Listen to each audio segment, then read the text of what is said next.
Bloomberg Audio Studios. Podcasts, radio, news.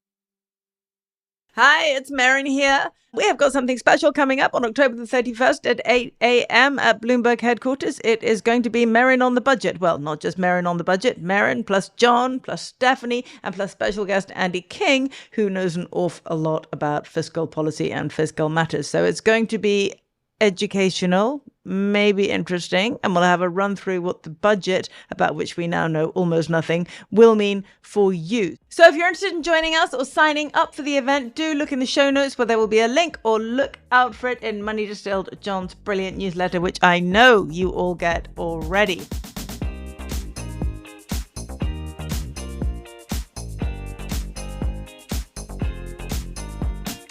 Welcome to the Merryn Talks Money weekly roundup, our debrief on the biggest stories in markets and economics. I'm Merryn Somerset Webb, senior opinion columnist, and I was going to read your bit for you, John. Why don't you read your own bit? And I'm John Stepek, senior reporter and author of the Money Distilled newsletter. Right, John. Getting better at this. What? You are getting better at it. Yeah. Thank you. Remember back when we started doing this bit and you never remembered to introduce yourself? You had to carry you through the intro. Here we are. We're getting better at our jobs only after a couple of years in. Right. So story of my life. It is. So today, roundup. There's really only two things to talk about, isn't there? National insurance. We're not going to talk about whether it breaks manifesto blah or not. We don't really care because we were expecting all sorts of promises to be broken. So we don't really care either way. This is not new news. We just care about its impact. And then inflation numbers coming in lower than expected. Poor old Rishi Sunak. I bet he's looking at all this and just really wishing he'd hung on a couple of months. But there we are. Right. Employers' national insurance. What's going on here, John? Rachel Reeves, one of the few things that she's kind of got open to her on the pensions front that looks as if it would be both quite lucrative and quite stealthy. And on top of that, something that she technically hasn't ruled out of her manifesto as far as she's concerned. Now, Tom McPhail chatted to us about this whenever he was on a wee while ago. He did. And basically what it is basically, at the moment, if your employer contributes to a pension on your behalf, they don't pay employer national insurance on that amount of money. And employer national insurance is actually really high. I think a lot of people don't really know about it, to be honest. So there's the bit of national insurance that you pay, which is now 8%, and was 12% before the Tories brought it down. And there's employer national insurance, which is 13.8%. So it's a big chunk on top of your salary. Yeah, but it's not on everything, right? Just to go back, it's not on your entire salary. They pay it above, is it £9,100 a year? Yeah, there's like right? So there's like an allowance, like with everything else. Yeah. But nonetheless, nearly 14%, that's already a whopping great tax. So adding a couple of percentage onto that, that's quite a lot. Yeah, exactly. And so your pensions are currently, pension contributions that your employer makes currently don't attract that. And the idea is that if Rachel Reeves said, actually, we are going to put that on employer contributions to pensions, LCP, I think, Steve Webb's lot, the ex-pensions minister, reckons she'd raise about $16 billion if they went the full 13.8%. And that's $16 billion after you've effectively excluded the public sector from this. So net, that's a big sum of money. And if you put, just to go back to ignore the pension stuff for a minute, if you just chucked a percentage point onto employers' NI as it stands, that would come in at something like 8 to 9 billion. Yep, that's again, that's the other option. So she could just, jack up employer NI. That would be also, pretty stealthy as far as most people are concerned. And I guess you would avoid I suppose the reason I've thought the pensions might be the one she goes for is because it's the most under the radar one for this sort of thing. But certainly she could just go with the straightforward option of just putting it up. It's basically like putting up corporation tax in some ways. Yes. So you could put 2 percentage points onto the basic rate. That would give you 17 billion quid. And then you chuck it on to pension contributions as well. That's another 17 billion. And she's, close to filling up all these black holes she keeps inventing. Yeah, it suddenly got bigger this morning. I know. I missed that completely. Where did that come from? Yeah. out of He's nowhere. gone from 22 to like 40, and then someone else said 100. So I got him. I am actually confused, but anyway. And of course, the actual black hole is well into the trillions, but we don't need to go down that road right now.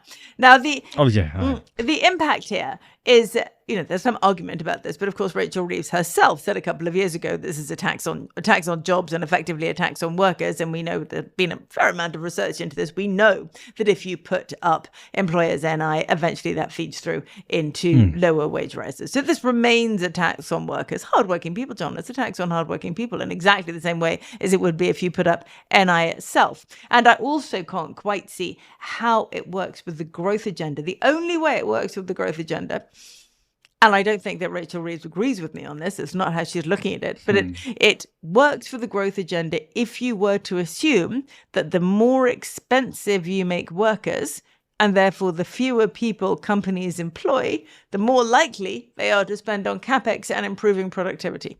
So that would be the positive way to look at it. Yeah. But I'm pretty sure that that's not what Rachel Reeves believes. I mean, in effect, you're saying it makes robots cheaper. By putting NI up on humans. Absolutely. Absolutely. And I think that's a very reasonable point. And you're right in that I don't think Rachel Reeves would say that's her motivation, and I don't think she would agree with you in public. Some people have argued that one reason to drive up wages or allow wages to go up is to encourage companies to invest more in automation. Well, I believe that. I believe that. It's not an alien, It's a known kind of like economic theory, so I would be surprised if in her darker moments she doesn't acknowledge that might be the case. Yeah, so why stop at 2 percentage points? Why stop there? Make it 10. Make it 10. Yeah. Bring on the AI. Yeah, that'll just drive productivity and never mind those worker people. I mean, I think that is we do now believe, don't we, that the most likely things that are going to happen in the budget are this rise in employers' NI and a rise of some kind in capital gains tax, although we're now being told that it's not going up to the same level as income tax, and 39% is just silly, apparently, according to Keir Starmer. I don't think he used the word silly, but something like that. But we do still, if we were going to mark them out of 10, both of these two would probably be close to a 10. Yeah, enough people have defended the employer NI thing and tried to pretend that it doesn't break any manifesto commitments. And again, who cares? Who cares? But, it does. But if they're saying it doesn't, then that's what matters. And so, they would just come out and deny they were going to raise it if they were not going to raise it. So I think I care more about the Taylor Swift scandal, actually, than I do about this. That's a weird one. And even then, I don't the police bit I don't care about. I think they're making too much of that. Oh, which bit do you care about? I mean, like, which bit do you care well, about? if something happened to Taylor Swift on our UK soil, America would declare war on us, and I think it's worth avoiding that. So the teenage girls of the country would declare war on us. We wouldn't need America. Civil war on our own soil. It's both. So, I mean, the ticket stuff's all a bit tawdry. But it is tawdry. The police escort bit is okay. No, that's okay. That's okay. And I was also thinking today, we mustn't get stuck on Taylor Swift because I don't think our listeners care. But I kind of care. I would think it's perfectly reasonable for the Prime Minister to have, what do they call it, a brush by? Never heard that before. A brush by meeting. What? That's what they called brush it. By? That's what they called it, to make it sound like it wasn't any big deal. It's not a big thing. It's a brush by meeting. It's a new phrase on me. You learn something new every day in this world, don't you? I would think that the Prime Minister should meet Taylor Swift as she's passing through. That seems a reasonable thing. But somehow with all the ticket stuff, it got all muddled up. And as you say, it became very tawdry. Let's not dwell. Right. Inflation. Oh, brush by is a great word. Brush by. Yeah. It's fantastic. Yeah. Okay. Well, we'll put a prize in place. Next, if you manage to use brush by without making me giggle in a podcast, at some point over the next 3 months, I'll buy you lunch. Right. Inflation. Yes. Inflation. Let's be going. Now, we've been told this by monetarists on the podcast for some time, that we would end up below 2% before the end of the year. James Ferguson was very, very clear on that. He said they're missing their moment, got to cut faster. Look at the money supply, we'll be well below 2% by the end of the year. And here we are. I'm going to have to wait for the concrete proof of that one. We got it to 1.7% today, which was a big chunk of that, like it was expected to go down to 1.9%, and it ended up being 1.7%, and the vast majority of that was a kind of just a really ahistorically large drop in airfares between August and September. Geez, not the ones I've been buying. Not the ones I've been buying. Well, exactly. Yeah, I mean, I don't know where this drop in airfares is coming from and where the ONS actually buy their plane tickets, but it doesn't feel like that. Yeah. Well, they're not going where I'm going, which I guess I should be grateful for. Small mercies, eh? It's a plane full of ONS people. That would be great. So, anyway, sorry, I know, but so it's come down quite a bit because of that, but it'll probably bounce back, and you're still going to be up above 2% by the end of the year. I mean, probably like 2.4, 2.5%. Not a big deal, but as much as I've got an awful lot of respect for the monetarists, I'm not seeing this absolute cratering that their figures, suggest, or that the money supply kind of like tendency.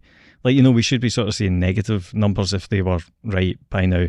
And I'm struggling to see how that happens. I'm not discounting it.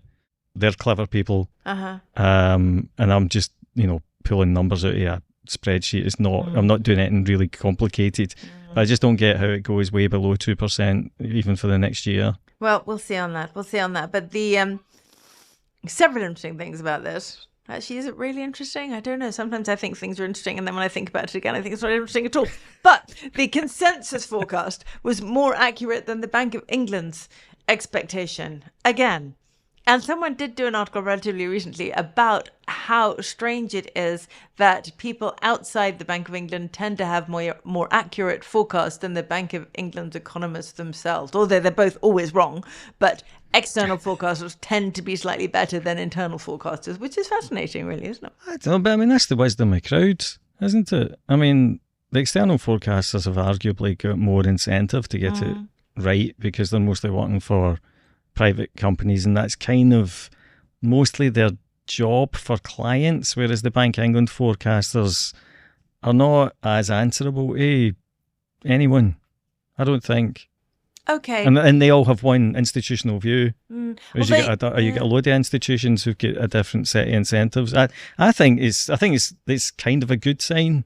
I don't know. I feel like if I worked at the Bank of England, I would feel the responsibility of the nation on my shoulders. Maybe I... Yes, but that's why you don't work for the Bank of England. Yes, and I suppose you can't really get fired, can you? Right. Yeah.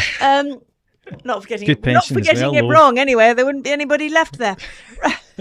Now, this reminds you of the thing that really upsets you, which is the pension triple lock, right? Oh, yeah. I don't... It shouldn't wind me up as much as it does, because I would like to have a really massive state pension by the time I retire. That would be great. I like the way going up in real terms. I like the way you always say one day I'd like to be a pensioner, as though deep inside you're from Glasgow and the risks are high. Exactly. I aspire to being a pensioner. It's like was the classic old Guardian line about men from Easterhouse having the same life expectancy as men from Ethiopia at one point in the 1990s. Yeah. But anyway, but assuming that I do get to be a pensioner, it would be lovely to have fingers crossed, John. Fingers crossed. But the problem is, that's not what will happen. So what's going to happen is, because I mean, God Almighty, the Tories were saying before they get thrown out this time in a fit of desperation that we're going to introduce the triple lock plus, where the actual, the personal allowance for pensioners goes up in line with inflation as well, so that you never pay tax on your state pension. I mean, that is ludicrous, and it also shows that there's absolutely no political will to tackle this. Yeah. And the actual thing that's going to happen one day is that a government's not going to turn around and get rid of the triple lock, or the triple lock plus as it will be by then. They'll say, this is going to stay and we're going to protect pensioners, but you're not going to be able to become a state pensioner till you're 80. And that's how we're going to have it taken away from us. And they'll always be 1 year ahead of, where, you and I are in our biological age. And that's what irritates me. It's like it's going to be unsustainable at some point, and then it's just going to be taken away. They need to have a serious conversation about this. Yeah. On the other hand, you feel better now, don't you, about the winter fuel allowance being taken away? Kind of makes up for it. Oh, absolutely. You feel better. Okay, Yeah. good. Now listen, I'm just going to tell you one thing about how this stuff happens, right? I'm going to give you a statistic on Japanese voters, election coming up in Japan, right? There are 102 million people eligible to vote in Japan. Of those, based on past experience, around 54 million will vote. 31 million of those will be under 65. 23 million will be over 65. So the first time ever in any country, anywhere across all time, over 40% of voters will be over 65. Just wait till they get the triple lock. Plus. It's still. I'm surprised it's still that low. That is under 40. Sorry, it's only just gone over 40%. Really? Of the actual huge. It's voters huge. who vote. It's huge. Yeah, no, but is there not? And do all of these people actually vote? Because one of the things people always complain about here is one reason that stuff that older people get behind kind of wins is because only older people vote. Yeah. Well, this always have better is stuff to do or whatever. this is based on past voting patterns. That's quite interesting. I mean, I suppose the Japanese are a bit more socially responsible in lots of ways, by at least stereotypically. I don't know if that's true or not. And the other thing that has actually now happened in Japan is that the population is actually falling. We've been talking about it for a while. It's been kind of static. Now it's actually falling. So I have many thoughts on that, which we will come back to another time because that is fascinating. That does not fit into this week's roundup. We'll talk about it another time. There's lots to think about there in terms of productivity and cost of labor and digitalization, all that kind of thing. But as we'll come back to it. Anything else on triple locks you want to complain about, John? I don't think, and just to be clear, by the way, I think they went slow. One thing, the winter fuel allowance, I don't think they should have taken away. I think they should have wrapped it into the pension at the point that they said they were taking away the triple lock. I think that would have been politically more sensible and somewhat less brutal. Yeah, I think you're absolutely right. I mean, we talked about this at the time, didn't we? The winter fuel allowance was effectively part of the state pension, and that's one of the reasons that taking it away has been so incredibly difficult, because it was universal. Everyone got it. People perceived it as being part of the pension. If you take that away, what do you take away next? It's just it's a glide path to means testing. We don't want that. Maybe we do want that. Thanks for listening to this week's Merryn Talks Money debrief. If you like our show, rate, review, and subscribe wherever you listen to podcasts. Also, be sure to follow me and John on X or Twitter at MerrynSW for me and John_Stepek for John. This episode was produced by Sam Asadi, production, support, and sound design by Moses Andam. Questions and comments on this show and all our shows always welcome. Our show email is merrynmoney@bloomberg.com.